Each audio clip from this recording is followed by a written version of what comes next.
Morning, everybody. So we have been looking at the Native Americans and the West and the battles that kind of happened between those and the friction that happened between those. Remember, we looked at the trip west for immigrants and what that meant, and how tough that was for them, and the friction that maybe it caused with Native Americans that were all living there.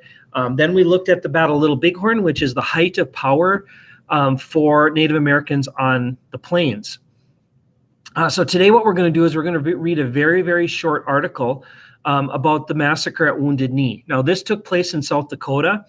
There's a memorial there in South Dakota that you can still go and visit. It's on the Pine Ridge Indian Reservation. Wounded Knee was kind of the last major conflict between Native Americans and the U.S. military. At the time, in the newspaper and the government called it a battle. It wasn't. It was a massacre. It killed almost 400 Native American, primarily women and children, and the elderly.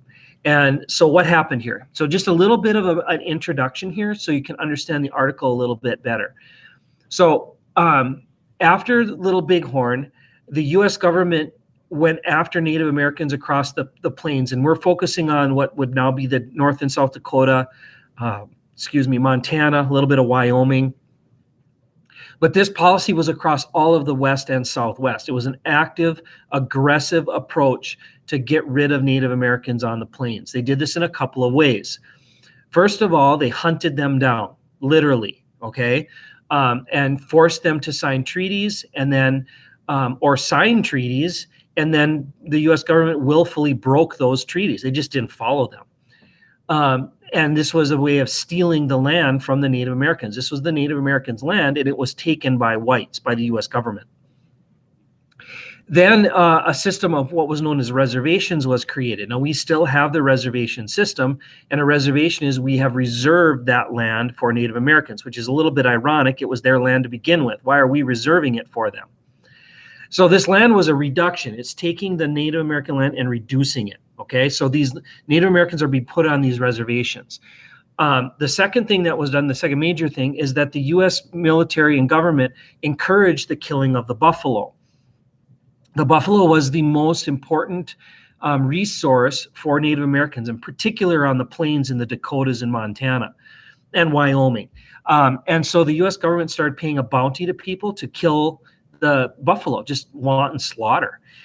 They had to bring the hide in. Eventually they got so lazy, all they had to do was bring the tongue in, and you would see thousands, tens of thousands of buffalo and bison laying on the plains, just rotting for no use. And so the Native Americans started to starve. So they started to move onto reservations. Some of the natives, they were basically didn't have any other choice.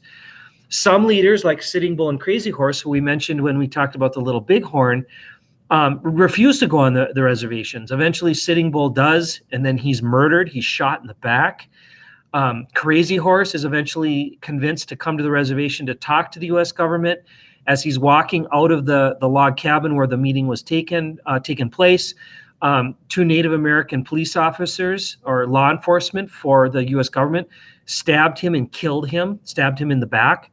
There's still controversy as to why that happened. Was there some sort of traditional feud between these people in their tribe? Was it paid for by the U.S. government? We still don't know for sure, but Crazy Horse was killed.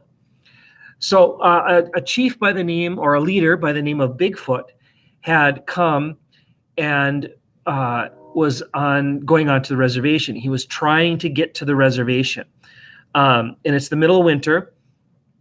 A leader by the name of Wovoka was leading a kind of a resurgence of Native Americans in Utah, and it was called the Ghost Dance. The Ghost Dance was banned by the U.S. government. The Ghost Dance believed that Wovoka taught this, that he was a kind of a spiritual leader, and he took Christianity and Native American beliefs and kind of bled them or binded them together, and said that if you followed this Ghost Dance or did the Ghost Dance, you were protected from Native American or from white bullets.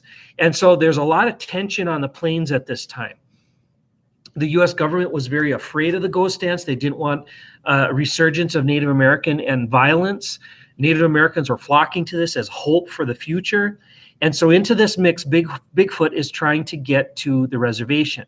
He's caught by the 7th Cavalry, okay? The same cavalry that had been slaughtered at Little Bighorn. Now, different guys, of course, but they were the same. They remembered these were their friends.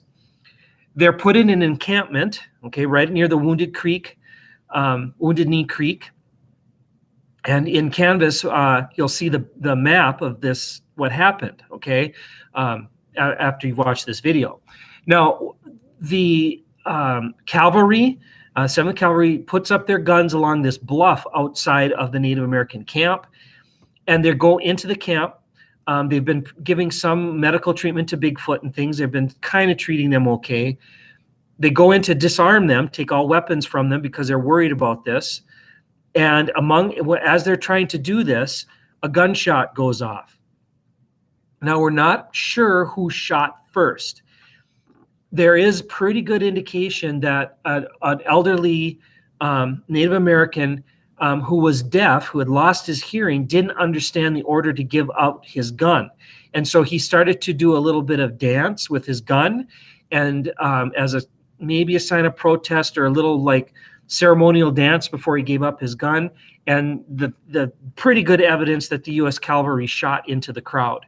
At this point, the U.S. Cavalry has mortars up on top of the bluff, explosives, and they start lobbing the explosives into the Native American camp and just start slaughtering the Native Americans. By the end of the slaughter, about 400 people are killed.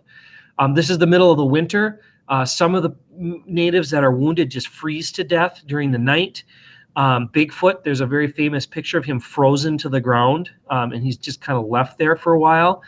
And so this then is reported in the newspapers as a battle, Wounded Knee battle.